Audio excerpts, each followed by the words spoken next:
हाय नमस्कार. तर आज आपण करूया बिस्किटापेक्षा खुसखुशीत शंकरपाळ्या. तर त्याच्यासाठी इथं मी 3 कप इतका मैदा घेतलेला आहे. गोडाचा पदार्थ तर त्याच्यात चिमूटभर मीठ इतकं घातलंच पाहिजे. आणि जेवढा मैदा घेतला आहे, ज्या कपानं मैदा घेतला आहे त्याच कपानं अर्धा कप इतकं तूप घेतलं आहे. इथं मी गीर गाईचं तूप वापरलं आहे. ते कडकडीत गरम करून पिठामध्ये टाकून घ्यायचं आहे आणि चमच्यानं आणि हातानं व्यवस्थित मिक्स करून घ्यायचं आहे. आता इथं पाऊण कप साखर आणि पाऊण कप कोमट दूध मिक्स करून घ्यायची. साखर विरघळली की ती मैद्यामध्ये टाकून थोडं थोडं मिक्स करत छान असं आपल्याला पीठ मळून घ्यायचं आहे आणि त्याला 10 ते 15 मिनटासाठी झाकून ठेवूया. 15 मिनटानंतर पीठ आपलं छान असं मुरून झालं आहे. आता आपण त्याच्या शंकरपाळ्या करण्यासाठी त्याला लाटण्यानं 2 मिनटं छान असं टेचून घेऊया. त्याच्यामुळे शंकरपाळ्या छान अशा खुसखुशीत होतात.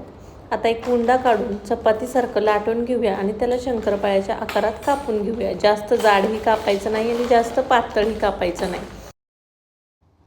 आता त्याला मध्यम गरम तेलामध्ये हलकासा गोल्डन कलर येईपर्यंत तळून घेऊया. पूर्ण रेसिपी चॅनलवरती उपलब्ध आहे.